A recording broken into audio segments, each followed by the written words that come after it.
ಒಂದು ರೀತಿ ಶಾಕಿಂಗ್ ಸುದ್ದಿ ಈಗ ಹೊರಬಿದ್ದಿರೋದು. ಎನ್ಐಎನಿಂದ 3 ಶಂಕಿತ ಉಗ್ರರ ಬಂಧನ ಆಗಿದೆ. ಬೆಂಗಳೂರು ಕೋಲಾರದಲ್ಲಿ ಶಂಕಿತ ಉಗ್ರರನ್ನ ಎನ್ಐಎ ಅಧಿಕಾರಿಗಳು ಅರೆಸ್ಟ್ ಮಾಡಿದ್ದಾರೆ. ಮನೋವೈದ್ಯ ನಾಗರಾಜ್, ಎಎಸ್ಐ ಚಾಂದ್ ಪಾಷಾ, ಅನೀಸ್, ಫಾತಿಮಾ ಸೇರಿದಂತೆ ಒಟ್ಟು 3 ಶಂಕಿತರ ಬಂಧನವಾಗಿದೆ. ಇನ್ನು ಪರಪ್ಪನ ಅಗ್ರಹಾರ ಜೈಲಿನ ಎಎಸ್ಐ ಆಗಿದ್ದಂಥ ಚಾಂದ್ ಪಾಷಾ ಈತ ಕೂಡ ಬಂಧಿಸಲ್ಪಟ್ಟಿದ್ದಾನೆ. ದಾಳಿ ವೇಳೆ 2 ವಾಕಿ ಟಾಕಿ, ಚಿನ್ನಾಭರಣ, ನಗದನ್ನ ಎನ್ಐಎ ಅಧಿಕಾರಿಗಳು ವಶಕ್ಕೆ ಪಡೆದಿದ್ದಾರೆ.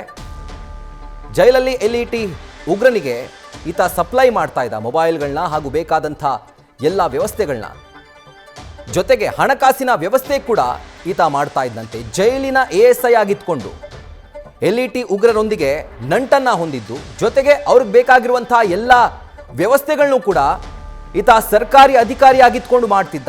ಎಂಥ ಶಾಕಿಂಗ್ ವಿಚಾರ ಇದು. ಮನೋವೈದ್ಯ ನಾಗರಾಜ್, ಎಎಸ್ಐ ಚಾಂದ್ ಪಾಷಾ ಜೊತೆಗೆ ಫಾತಿಮಾ, ಈ 3ರನ್ನು ಕೂಡ ಈಗ ಎನ್ಐಎ ಅಧಿಕಾರಿಗಳು ಬಂಧಿಸಿದ್ದಾರೆ.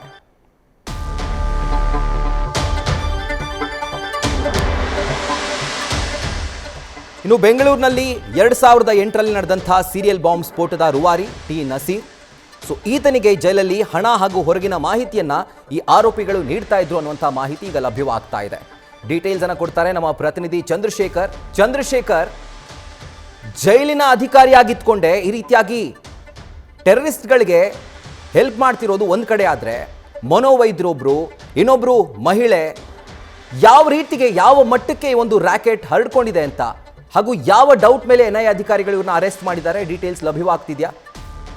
ಖಂಡಿತವಾಗಿಯೂ ರಾಹುಲ್, ಏನು ಈ ಒಂದು ಪ್ರಕರಣಕ್ಕೆ ಸಂಬಂಧಪಟ್ಟಂತೆ 2008ರಲ್ಲಿ ಒಂದು ಸೀರಿಯಲ್ ಬಾಂಬ್ ಬ್ಲಾಸ್ಟ್ ಆಗುತ್ತೆ ಬೆಂಗಳೂರಿನಲ್ಲಿ. ಈ ಒಂದು ಬಾಂಬ್ ಬ್ಲಾಸ್ಟ್ ನ ಪ್ರಮುಖ ರೂವಾರಿ ಆಗಿರುವಂತಹದ್ದು ಉಗ್ರ ಟಿ ನಾಸಿರ್ ಜೊತೆಗೆ ಜುನೈದ್ ಅಹ್ಮದ್ ಅನ್ನುವಂಥವ್ರು, ಮತ್ತೆ ಜೊತೆಗೆ ಅವನ ಜೊತೆ ಇನ್ನೂ ಕೂಡ 8 ಜನ ಆರೋಪಿಗಳು ಅಂದ್ರೆ ಉಗ್ರರು ಜೊತೆಗೆ ಭಾಗಿಯಾಗಿರ್ತಾರೆ. ಅದರಲ್ಲಿ ಜುನೈದ್ ಈ ಒಂದು ಬಾಂಬ್ ಬ್ಲಾಸ್ಟ್ ಆದ ನಂತರ ಎಸ್ಕೇಪ್ ಆಗಿರ್ತಾನೆ. ಆದ್ರೆ ಕಂಟಿನ್ಯೂಸ್ ಆಗಿ ಟಿ ನಾಸಿರ್ ಜೊತೆ ಜುನೈದ್ ಸಂಪರ್ಕದಲ್ಲಿರ್ತಾನೆ ಅನ್ನುವಂತಹ ಮಾಹಿತಿ ಎನ್ಐಎ ಅಧಿಕಾರಿಗಳಿಗೆ ಇತ್ತು. ಜೊತೆಗೆ ಏನು ಜುನೈದ್ನ ತಾಯಿ ಆಗಿರುವಂತಹ ಫಾತಿಮಾ ಏನಿದ್ದಾಳೆ, ಈಕೆಗೆ ಎಲ್ಲಾ ಮಾಹಿತಿಯನ್ನ ಜುನೈದ್ ಪಾಸ್ ಮಾಡ್ತಾ ಇದ್ದ. ಜುನೈದ್ನಿಂದ ಟಿ ನಾಸಿರ್ಗೆ ಪಾಸ್ ಮಾಡ್ಲಿಕ್ಕೆ ಏನು ಈಗ ಎಎಸ್ಐ ಆಗಿರುವಂತಹ ಚಾಂದ್ ಪಾಷಾ ಆಗಿರ್ಬೋದು, ಜೊತೆಗೆ ನಾಗರಾಜ್ ಅಂತ ಹೇಳಿ ಏನು ಸೈಕಾಸ್ಟ್ರಿಸ್ಟ್ ಇದ್ದಾರೆ, ಆತ ಅಂದ್ರೆ ಇಬ್ರು ಕೂಡ ಹಣಕಾಸಿನ ವಿಚಾರವಾಗಿರ್ಬೋದು ಅಥವಾ ಈ ರೀತಿಯಾದಂತ ಜುನೈದ್ನಿಂದ ಬರುವಂತಹ ಮಾಹಿತಿಯನ್ನ ಇವ್ರು ಟಿ ನಾಸಿರ್ಗೆ ಪಾಸ್ ಮಾಡ್ತಾ ಇದ್ದ. ಜೊತೆಗೆ ಟಿ ನಾಸಿರ್ ಕೂಡ ಜೈಲಿನಲ್ಲಿ ಇಟ್ಕೊಂಡೆ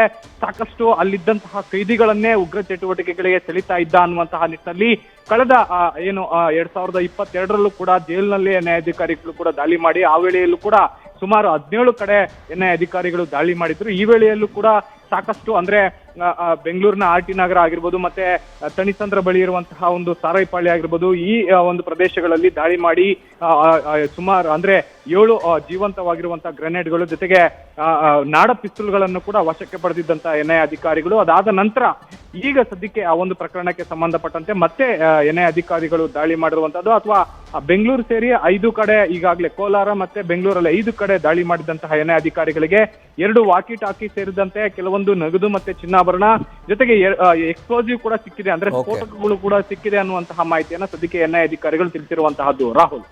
ರೈಟ್ ಚಂದ್ರಶೇಖರ್, ಥ್ಯಾಂಕ್ ಯು ಡೀಟೇಲ್ಸ್ಗೆ. ನ್ಯೂಸ್ ಫಸ್ಟ್, ನಿರ್ಭೀತಿಯಿಂದ ನಿಮ್ಮ ಪರವಾಗಿ.